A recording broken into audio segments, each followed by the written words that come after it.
Hey, let's stop for a minute, enjoy God's creation, and let me tell you about something I learned on spiritual warfare that's super important and helped to change my perspective here.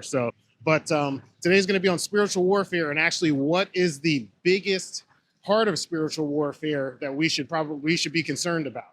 And that part is actually half-heartedness. And when he first said this, it just kind of threw me off. I was like, what do you mean? We're always thinking like spiritual warfare, the devil's trying to attack us in like every way possible. Anything that goes wrong is the devil and the enemy and all these other things.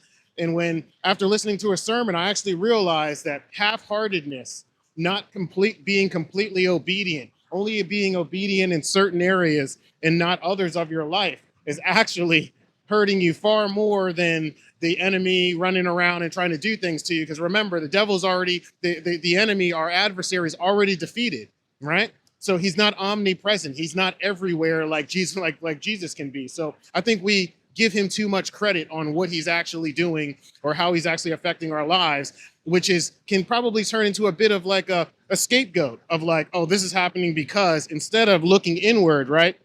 Which is always the hard work. It's always hard to look inward and go like, okay, what am I not doing correctly? What have I been instructed to do per God's living word versus what am I actually doing, right? So wholeheartedness, or however you want to, look at it, half-heartedness is actually the biggest battle you'll have in spiritual warfare. It's looking at where you're not being completely obedient and making that adjustment, talking with God, walking with him and asking for that help and his instruction and his advice in that regard. So that's what I wanted to share with you. So check out Rock Spring Church online. So they have a Facebook page. They have a YouTube channel. It's Rock Spring Church of Kearneysville, West Virginia. Pastor Mike Lowry sermon was given on January 12th. It was extremely helpful for me. So I want y'all to go check that out. And as you walk through your day today, think about where you're being half-hearted in your relationship with Jesus Christ.